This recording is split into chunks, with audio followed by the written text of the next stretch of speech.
बहुत ही बर्बर, वहशियाना, कायराना हमला जो हुआ है पहलगाम में, मैं उसकी कठोरतम शब्दों में निंदा करता हूं। पूरा देश कर रहा है,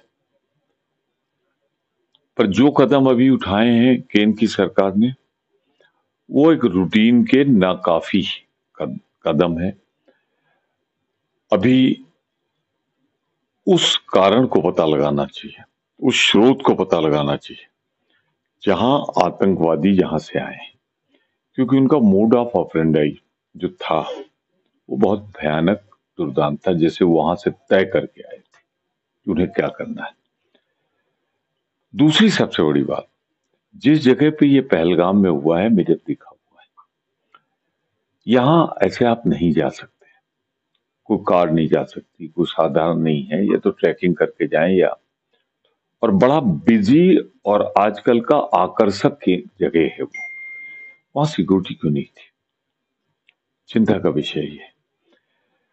हमने, कांग्रेस पार्टी ने, हमारे राष्ट्रीय अध्यक्ष ने ये लिखकर और फोन पर बात करके कहा है कि जो भी सरकार देश हित में आतंकवाद के खिलाफ कदम उठाएगी, हम उसमें उनके साथ हैं। हमारा जरूर ये प्रयास होना चाहिए कि जहां से आतंकवाद को पुष्पित और पल्वित किया जा रहा है, उसको निर्मूल नष्ट करें, जिससे दोबारा आतंकवादी घटना करने की हिम्मत न बने। आज सर्वदलीय बैठक होगी, उसमें हमारी पार्टी सरकार जो भी बताएगी वो उठाना चाहती है, हम उसको गुण दोष के आधार पर समर्थन देंगे।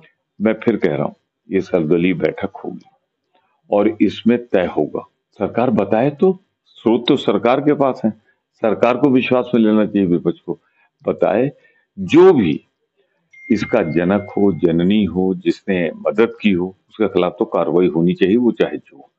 मैं फिर कह रहा हूं, कहने को तो मैं ये भी कह सकता हूं योगी जी कि आपके प्रधानमंत्री जी बिन बुलाए लाहौर पहुंच गए थे और जाके नवाज शरीफ की माता के कदमों में झुक गए थे, उसी के बाद पठानकोट हुआ। कहने को तो हम ये भी कह सकते हैं कि नरम रवैया आपका रहा है, ये समय इन सब चीजों का नहीं है। किसने क्या किया, हम कह सकते हैं कि इंदिरा जी ने तो 2 टुकड़े कर दिए थे पाकिस्तान के।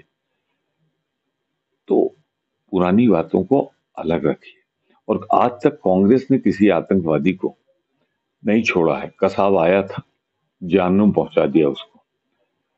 तो सिर्फ इतना ही कहना चाहता हूं कि ये समय है मिलजुल कर, जो पीड़ित है उनके दुख को हम शामिल हों। अच्छा किया आप गए, उनको हम क्या मदद कर सकते हैं ये करें, और मेन चीज है कि आतंकवादियों का फन कैसे कुचला जाए, इसमें विपक्ष और सरकार सब एक होकर आतंकवाद के जो स्रोत है उसे नष्ट किया जाए और इस फन को कुचल दिया जाए। देखिए, आतंकवादी गतिविधियां ही इसीलिए जाती है कि जिससे उन्माद बढ़े, ज्यादा से ज्यादा नुकसान हो, सिर्फ कुछ को मारना नहीं बल्कि आतंकवाद को फैलाना भी होता है, उसका डर हो।